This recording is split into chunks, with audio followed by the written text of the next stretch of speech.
I'm back in an effort to continue working on scenery, and in addition to try and get the scenery to be contiguous instead of having spots of completed work. I decided to work on the propane facility because that was the adjacent area that was just incomplete. So I've added chain link fencing along the one end and along the rear portion.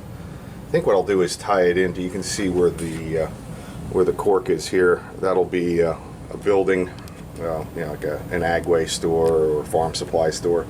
I think I may tie the chain link fence just into the edge of that loading dock with a gate that's just permanently open, and that way this parking area here can be for tractor trailers and other tank trucks to pick up propane. And the propane tanks are only partially complete, and I need to paint them white and dull coat them so that they don't have this shiny plastic look to them. But I painted up the pump house or valve building to make it look like a brick building. Also painted the bollards, or assembled and painted the bollards. What I did was just to get them to sit better, actually put a fine piece of wire countersunk into the bottom and then just C8 in place. And because I put some cinders down, they don't all sit real properly. You can see that one's kind of cockeyed, but if I cleaned it up, this first one, yeah, sits pretty nice. So I may just put a dab of glue once they're all seated properly. So that's coming along a little, but that way I've got a nice contiguous area of mostly completed scenery all the way around up until you get to the Pullman Standard building. So if I want to work contiguously, I'll have to start working that way as well.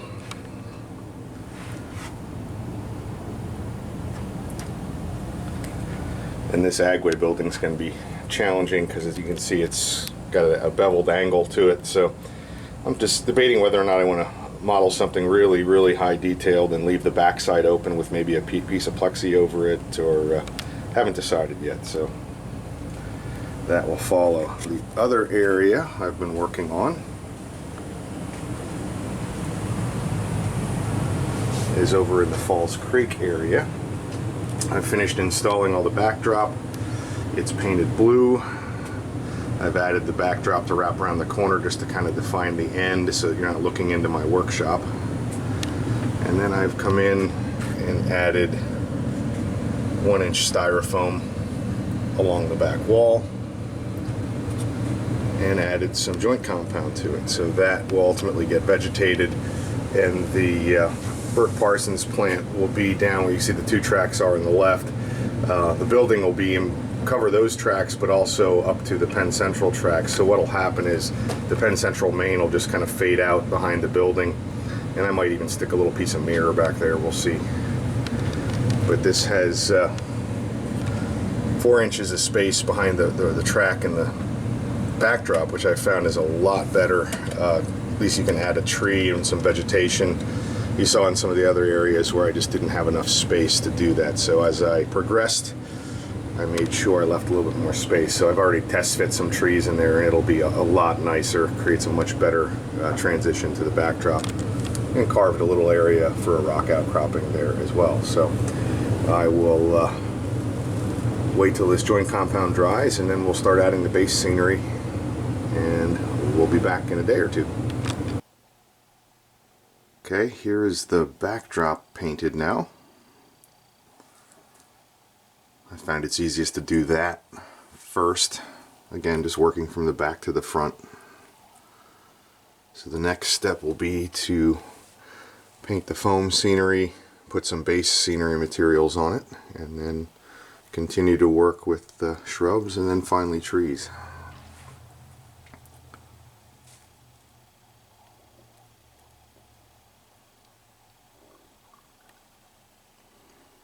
Haven't totally finished working on the area where it runs through the backdrop yet. I'll have to figure out exactly how I want to shield the rest of those view lines into the unscenic area.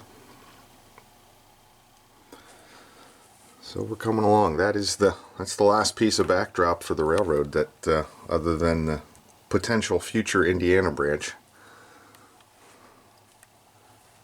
But like I said before, I'm going to finish, at least to a large degree, the main layout first before I even contemplate working on that. So like I said, next step we'll work on getting rid of this pink foam.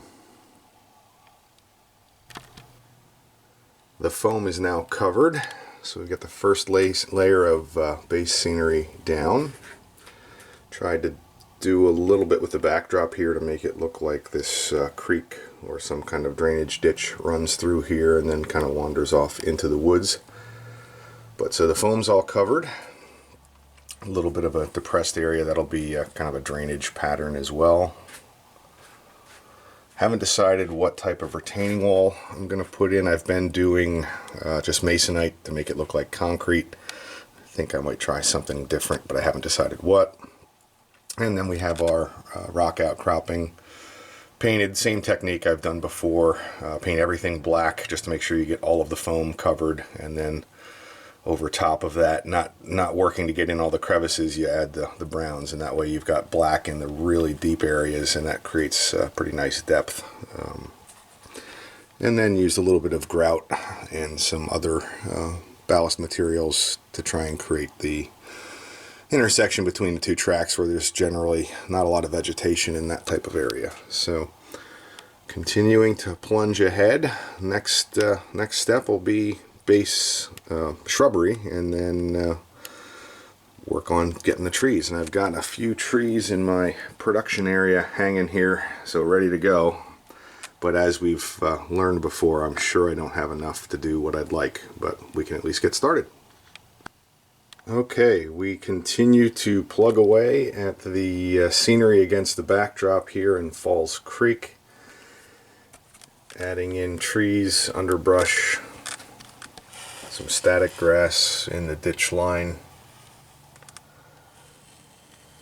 and along the creek. Haven't quite decided what I'm doing on the opposite bank here, if I'm going to come in with some of the tall dried out static grass, or if I'm going to come in with maybe some lower greener stuff. Maybe that side of the bank is a little, actually it is, that side of the bank is a little flatter, so maybe that would be a more wet area.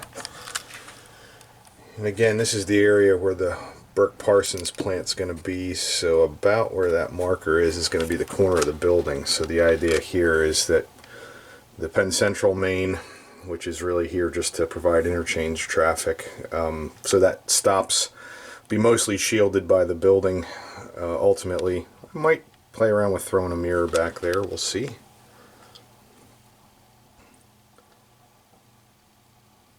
And as I mentioned previously, I definitely am starting to become a firm believer that 4 inches off the center line of the track is about the minimum for having a nice looking transition into the backdrop. Some of the other areas where I just put it right up against like 2 inches off, you really don't even have enough room for one full-fledged tree.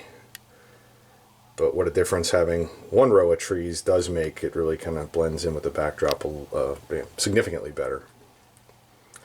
I ran out of my underbrush materials. I think I've shown that a couple occasions previously. Let me grab the box. So I have whipped up another batch using coconut coir, and again I just spray paint these with a medium gray or dark gray, put the fine turf right on them, and do them in big clumps like this. And then I pull these clumps apart and trim them up a little bit to put them directly on the railroad. And I think I had mentioned before, I used to try and make like individual shrubs, and that was kind of silly. Making a big piece works a lot faster and creates some really nice shrubs as well too. Something else I picked up on here, this is a piece of Scenic Express Super Tree. I have no problem getting fine turf or even medium turf to stick. I've been having a hard time getting scale leaves to stick the way I'd like to trees. So these are all the bits that I've been pruning off of the larger Scenic Express trees, just using a set of sprue cutters. And what I've been doing is these go back on the railroad as saplings along the edge. You can see a couple here and one back here as well. But what I found is if I take those, especially ones that are more sparsely vegetated, and I dip them right into the Mod Podge and then use a brush to take the really big clumps off, the scale leaves seem to stick pretty well in that. So I've done that on a couple of these saplings here. So the scale leaves just create a different color and texture. And quite honestly, it seems to work pretty well in tying into some of the yellower tones in what I painted in the backdrop. That really kind of ties it together and helps continue that transition. I will get these interchange cards out of the way temporarily. So I picked up a Random Stone Scenic, Woodland Scenics retaining wall, cut it down to size, and have that at least temporarily there. I'm just waiting for the clear coat on that to dry, and then I'll probably joint compound it into the back and then feather some side slopes in on either edge with joint compound, and then that area should be ready for final scenery.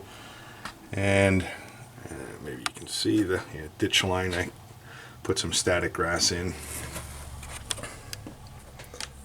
and this is just a low area where some of the runoff comes out of the hills behind, just to create a little bit of a different situation for scenery. So I just didn't have a long line of trees in the exact same topography.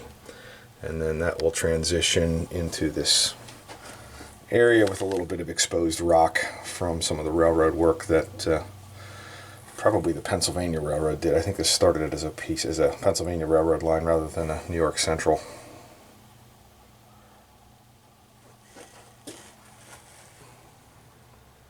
So coming along, hopefully get this wrapped up before too long, and can post this as one segment with progress videos all assembled together. I think I'll make this the final segment, and then I'll post what I have so far here. So came back and added some more saplings along the base, and some more static grass in the creek area. This is going to take layer upon layer of detail. This is kind of in the foreground, so that'll take some more time, but at least the base scenery is in.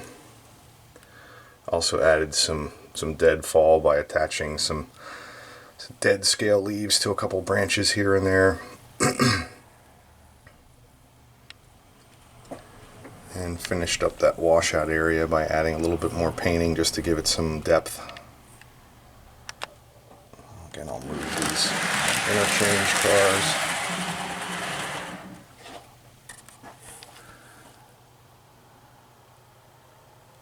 I think I've got that retaining wall kind of integrated with the scenery now, so that's going to obviously get covered a little bit by some shrubs and vines and so forth.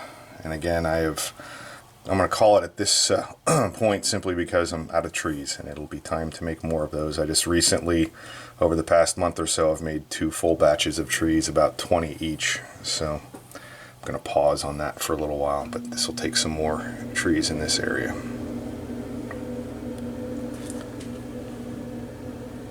So overall, it took a decent amount of time, but now I can start working forward, doing ballast and working on the Penn Central tracks here in the background. One other thing I worked on this weekend that I will pause the camera and walk over to another spot to show you.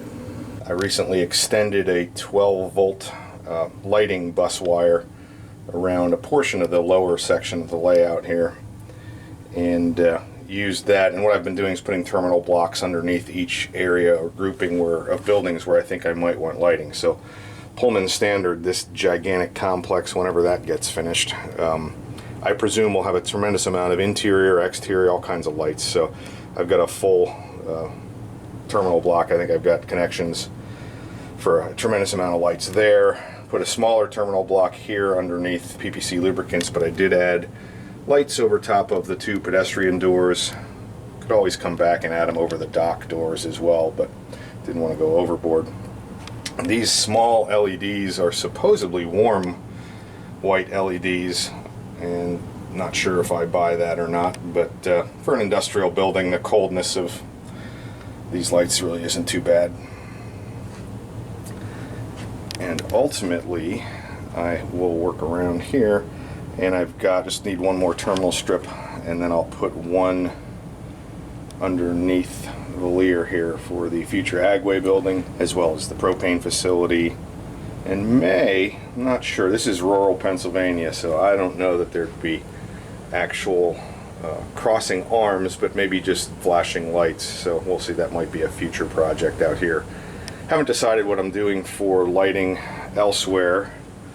My blinking light on top of these silos here, that just get wired up off of the same bus wire, so I maybe don't need to do another lighting bus. Maybe I can just jump it up to the upper deck. I think I did a quick calculation that a 1 amp 12 volt power supply, probably about 40 or 50 LEDs, so I think I'm up to 7 right now, so I've got a few to go yet.